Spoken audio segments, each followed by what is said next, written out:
Hello, Homestead. Please stand for the pledge. I pledge allegiance to the flag of the United States of America and to the republic for which it stands, one nation, under God, indivisible, with liberty and justice for all. Please remain standing for a moment of silence.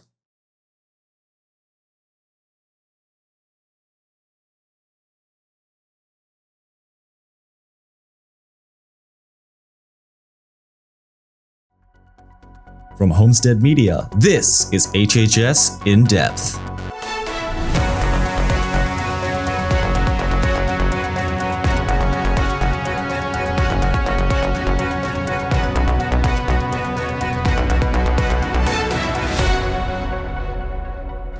Now on HHS In-Depth, learn the story behind one of the former student-athletes' jersey being displayed at Spartan Arena. Plus, find out how a local Black-owned barbecue food truck is hoping to expand to a storefront. And Homestead's annual canned food drive is back. Learn how your class can get involved. Later on, I'll be in to let you know just how long this weekend's warm-up sticks around. And I'll catch you up on the closing seasons of winter athletics in an all-new edition of Down to the Wire. All that and so much more coming up today on HHS In-Depth.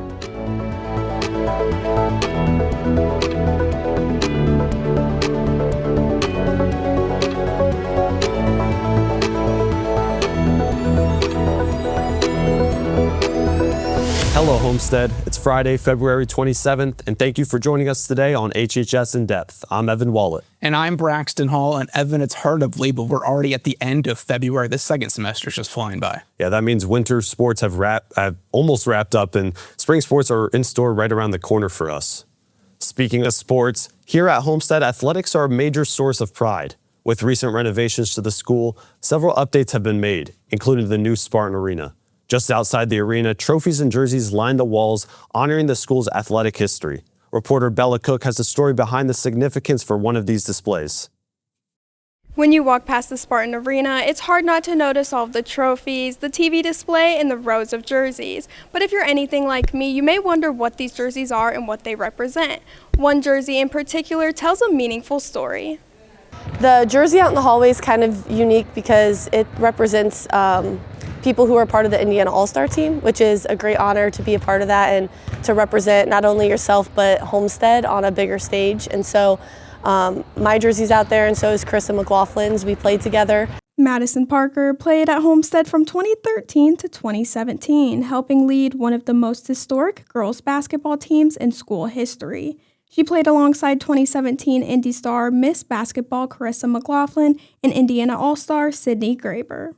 Yeah, so Carissa was an unbelievable basketball player, and she was so fun to play with. I got to obviously spend all 4 of my high school years playing on the same team as her, and I think it's neat when you get to be a part of something great. It's a kind of a combination of, more than just one great player. So like I mentioned earlier, we had 4 seniors who put a lot into their games and to the Homestead girls basketball program, and Carissa was just the leader and led the way. It's not every day you get a Miss Basketball at your school, let alone getting to play with them for 4 years, so it really was a good experience.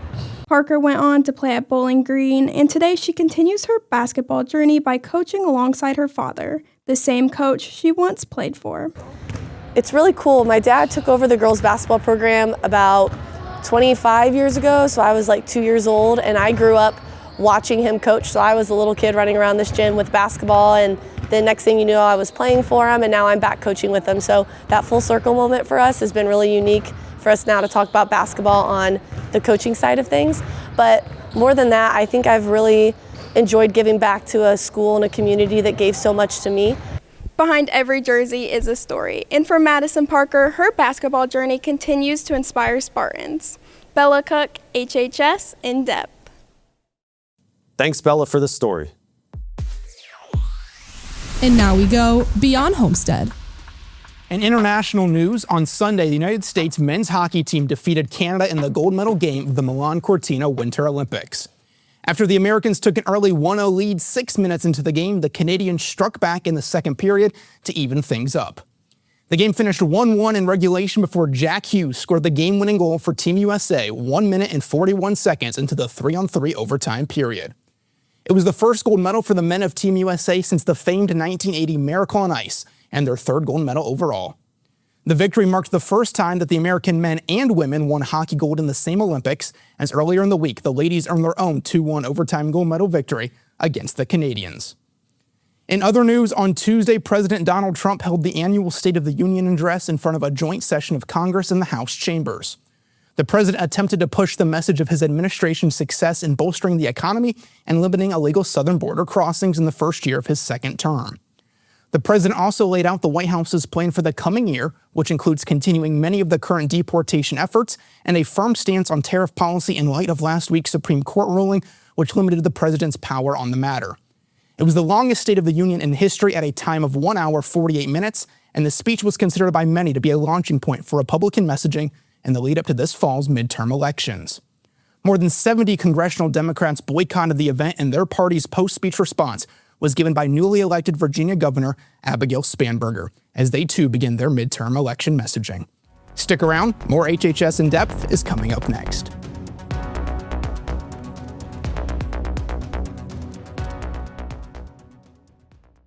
Environmental Club is proud to announce our brand new recycling roadmap to help you recycle the right way here at school.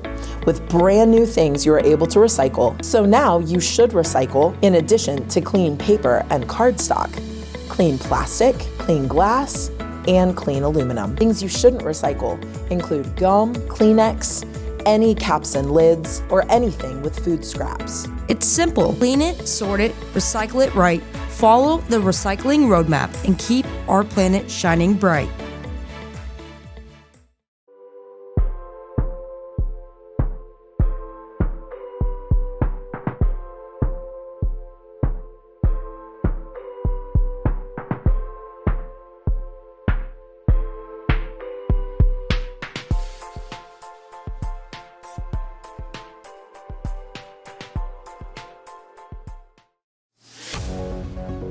Welcome back to HHS In-Depth. It's time to recognize this month's winners of the Student Spartan Spirit Award for those who go the extra mile to show school spirit. Each month, teachers submit nominations and winners are announced right here on the show. Congratulations to this month's 6 winners: Gabby, Adeline, Savannah, Maya, Vaughn, and Gabby. Don't forget to stop by the main office to pick up your award. And teachers, keep those nominations coming for next month. Here at Homestead, students are making an impact in blood cancer awareness through Blood Cancer United's Student Visionaries of the Year campaign, a national fundraising effort supporting blood cancer research. The campaign includes 14 teams across Northeast Indiana and runs through March 20th. Though not directly run by Homestead, 3 teams from the school totaling about 30 students are competing. Over 7 weeks, teams raise money by reaching out to friends, family, businesses, and community members. Group's main goal is definitely just like helping people and helping people live their life to their fullest. Blood cancer is like a serious thing, and we know that there are so many burdens that people face, especially like financially, and just like raising funds and knowing that we get to participate in fundraising for research and helping those families get things like dietitians, I think that makes us really happy. Though competitive in structure, the shared mission is funding life-saving research and supporting blood cancer patients. To donate, visit the website and support one of Homestead's teams. Last Friday, Homestead's HOSA Club traveled to the University of St. Francis to compete in an anatomage competition featuring schools from multiple states. Anatomage tables allow students to practice virtual dissection using 3D models of human organs. So after we competed, we did different labs.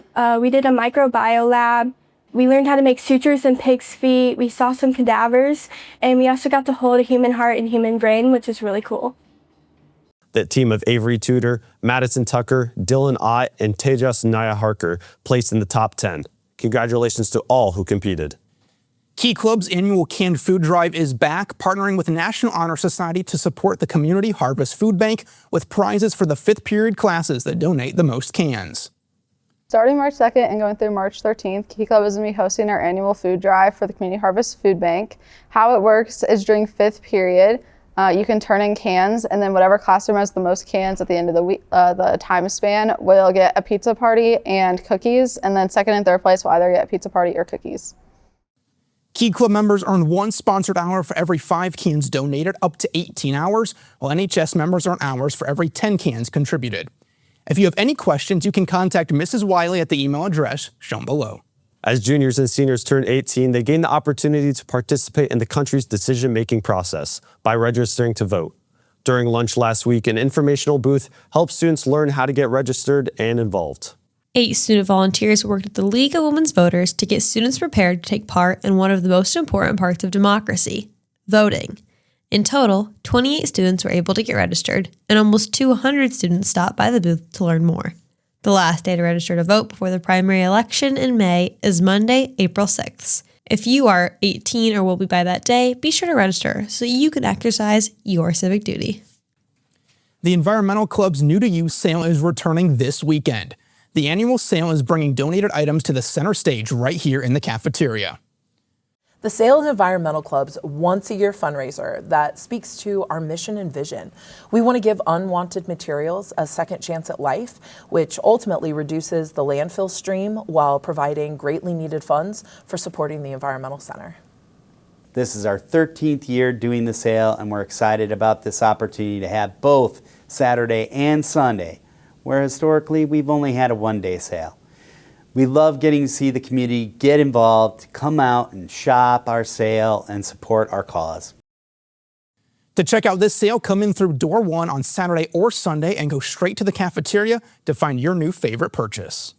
For decades, Homestead's award-winning show choirs have earned recognition across the performing arts world, and a major part of that success comes from the band, Anonymous Blue. When you have a live band behind you as opposed to a track, it just increases the energy so much more having that the live music playing, and it's the volume's louder.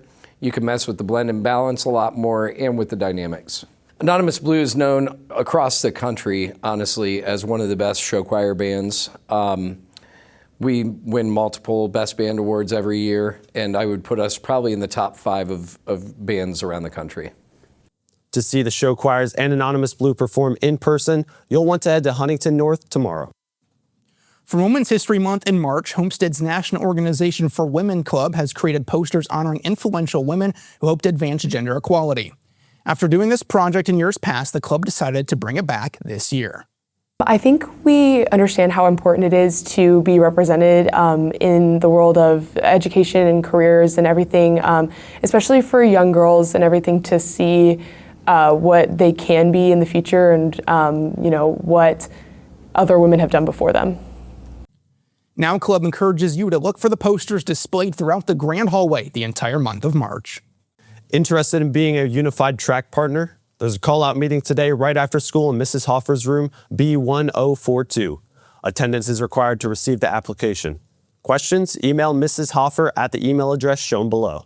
Seniors, please order your cap and gown by March 1st at jostens.com for mid-April delivery. All students participating in graduation on June 4th at 7 p.m. must have a cap, gown, and solid gold tassel.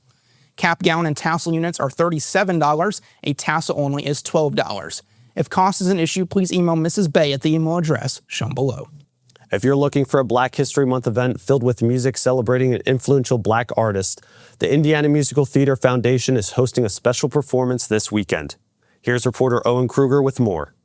As an annual celebration, IMTF will be conducting their Black History Month show, focusing music on Marvin Gaye, known for producing solo albums with Motown. He created a lasting impact and redefined the duet in his work with Tammy Terrell, including his work on What's Going On. The show is directed by our very own Mr. Lavelle within Mr. Sherman's IMTF company. The show will take place at RKF Studios tonight and tomorrow, Saturday the 28th.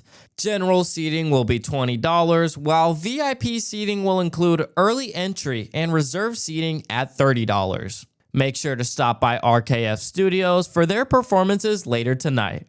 Owen Kruger, HHS In-Depth. Thanks, Owen. For more information, contact Mr. Lavelle at the email address shown below. Next week, Senior People will send out the application for next year's student government. All non-seniors are eligible and encouraged to apply as a way to serve the student body. Student government is made up of 14 students in every class. So we have 14 freshmen, 14 sophomores, 14 juniors, and 14 seniors. And there's lots of hats that they wear. They plan a lot of the big social events that we have at Homestead, such as prom, homecoming. They also help new clubs who are starting to write a constitution. The main goal of student government is to bring the school together and build culture. They do this through lots of teamwork and skills they learn during their time together. It meets every Wednesday after school from 2:30 till about 3:15 or so, and during that time, students often take on various tasks within their class. It's a really good chance, it's a really good opportunity to learn how to balance several things at the same time, work on extended deadlines. It's great people skills because you're planning the events that are going to impact the entire school body. All the rules from previous years will remain, with the addition of a main and 2 assistant social media directors as another way to keep students up to date with the latest from student government. Interested in cheer next year? The parent-student call-out meeting is March 10th at 6 p.m. in the gray box. Come in through door 33. Clinics are March 23rd through 25th from 3:30 to 6 p.m. in the blue gym. Tryouts are March 26th at 3:30 p.m. For questions, contact Coach Sunderland at the email address shown below. Congratulations to Fatima Abdul Rahman for her outstanding achievement in the Poetry Out Loud competition. Fatima represented Homestead as a state finalist last weekend at the Indiana Historical Society in Indianapolis. Her recitation was dynamic, authentic, reflective, and joyful. If you see her today, be sure to congratulate Fatima. Interested in the Spring Break 2027 East Coast trip to Washington, D.C., Boston, and New York City? A new informational parent meeting will be held via Zoom on Thursday, March 12th at 6 p.m. Look for more information about the trip on next week's show.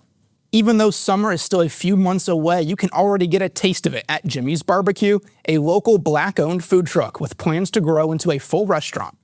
Homestead student Amarion Bradden is one of the team members hoping to turn that dream into reality. Reporter Jordan Barnes has more on the story. This winter, you'll find Jimmy's Barbecue every Saturday from 9 a.m. to 1 p.m. at the YLNI Farmers Market at the Park West Shopping Center on Illinois Road. Here, you'll find items such as rib tips, brisket, smoked chicken, mac and cheese, green beans, and much more. For decades, Jimmy McClung has been serving Fort Wayne residents and building a long-lasting community, whether it be through a catering business or through someone's backyard. However, after the COVID-19 pandemic struck in 2020, business unfortunately slowed down for Jimmy's Barbecue. This caused the business to adapt to a food truck format, as well as serving customers at local farmers markets. You go back in time, January 20 is when the quarantine hit and everything was at a screeching halt.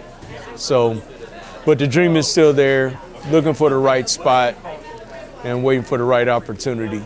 One of the employees, Homestead Junior Amarion Bratton, has been working at Jimmy's Barbecue for 8 months and has already gained a deep appreciation for the establishment like no other.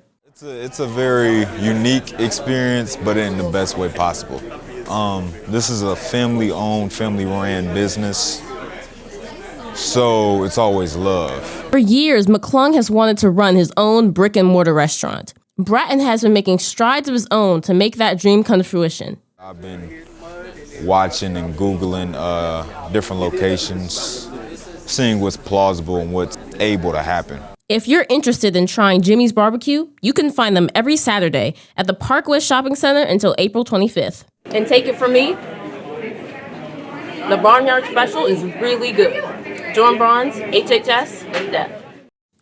Thanks, Jordan, for the story. It's now time to take a moment to recognize Black History Month. Throughout February, we'll be highlighting individuals whose leadership, courage, and contributions have helped shape our nation and continue to inspire generations.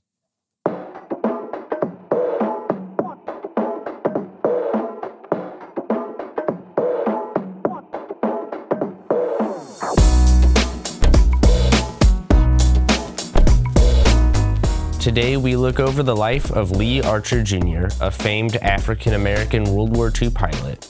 Archer was born September 6, 1919 in Yonkers, New York, and grew up in Harlem during the Harlem Renaissance.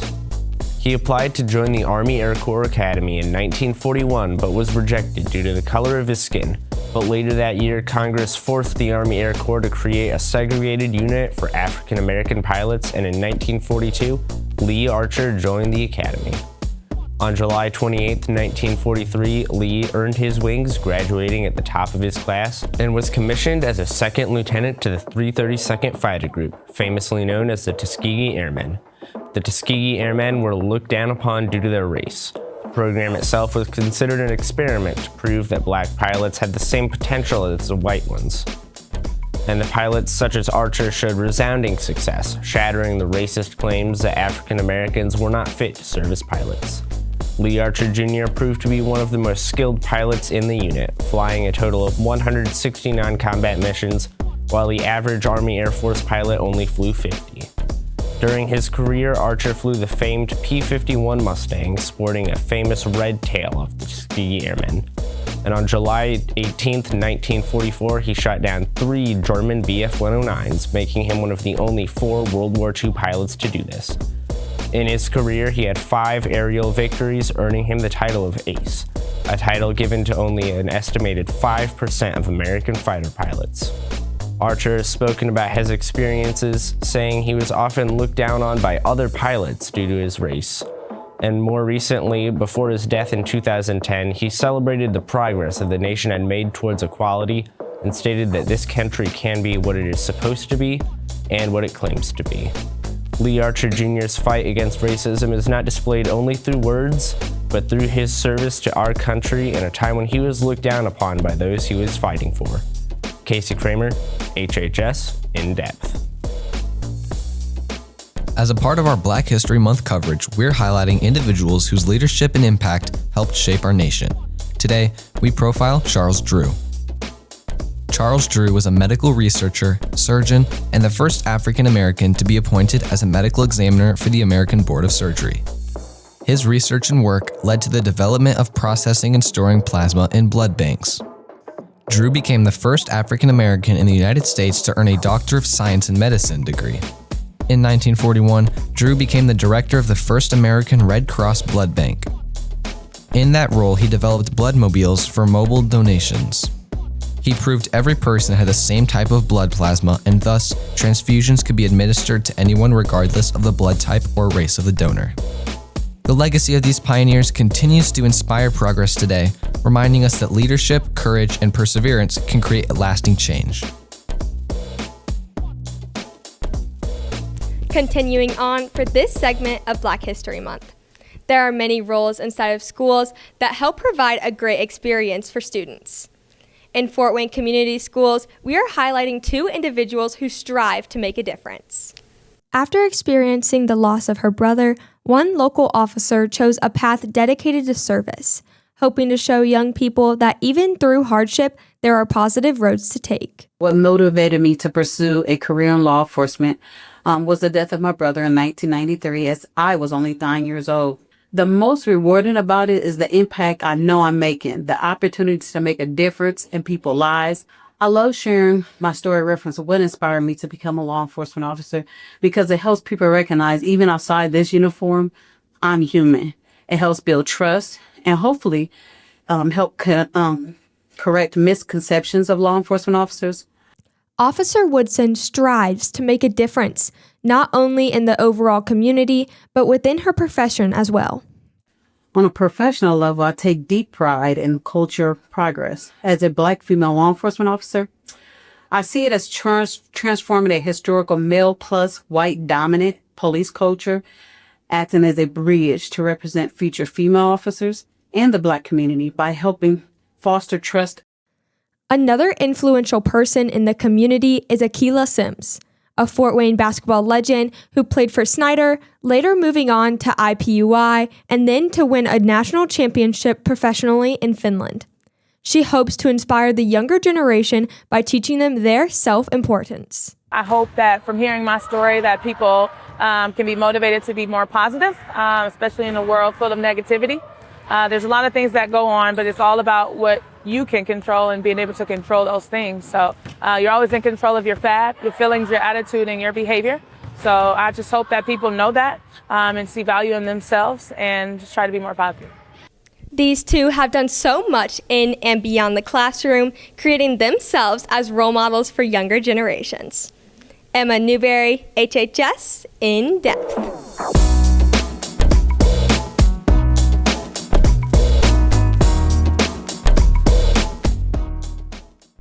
Evan, I really enjoyed the warm temperatures last weekend, climbing into the 60s. I was finally able to get outside, but with the cold weather returning, I'm wondering when it's going to get warm again. I couldn't agree more, and I'm really missing those warm temperatures as well. Luckily for us, weather reporter Rudy Mahara joins us in studio now to tell us what we could be seeing in the near future weather-wise. Well, Evan, with winter nearing its end, we'll get to see glimpses of spring peek through the final days of February. This weekend is going to start off warm, but the temperatures will drop by the start of next week. Today is the best day to go outside and take a walk, with sunny skies and a high of 57 degrees. Tomorrow, things will begin to cool down, but you'll still be able to enjoy some partly cloudy skies. With a high of 48 and a low of 23 degrees, get a jacket and make the most of this weather while you still can. On Sunday, the clouds will return, bringing colder temperatures with them. With a high of 33 degrees and a low of 18, even the warmest temperature on Sunday falls short of the coldest temperatures we'll have tonight. Be sure to bundle up, because even though spring is almost here, winter is not quite over yet. Rudy Mahara, HHS In-Depth. Thank you, Rudy, for filling us in on this weekend's forecast. Stick around, more HHS In-Depth is still to come, including an all-new Down to the Wire coming up right after this.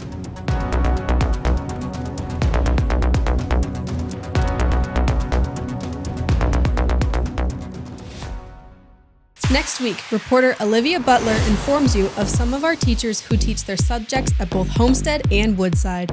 Be sure to catch that story and more next week on HHS In-Depth.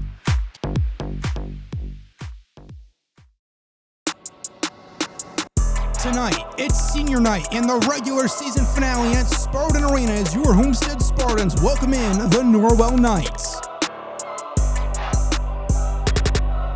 Tip-off is at 7:30 p.m. and you can come out and support the team in person or catch all the action on the Homestead Media YouTube channel.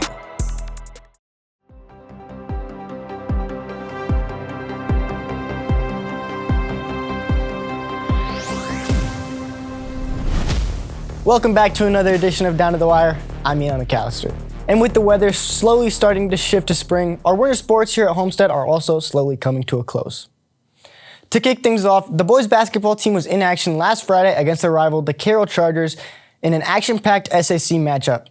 In the closing seconds of a tied game, the Chargers were sent to the free throw line, leading to the Spartans losing 48-46. Despite the loss, Mac Welker had yet another double-double on the year with 16 points and 10 rebounds. The boys team tries to bounce back tonight against the Norwell Knights at Spartan Arena for senior night. Last Friday, two of our Spartan wrestlers traveled to Indianapolis for the IHSAA Wrestling State Finals, where they stepped into Gainbridge Fieldhouse along with 224 wrestlers from across the state.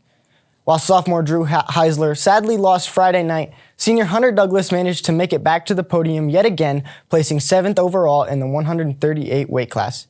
Congratulations to all Spartan wrestlers on a great season.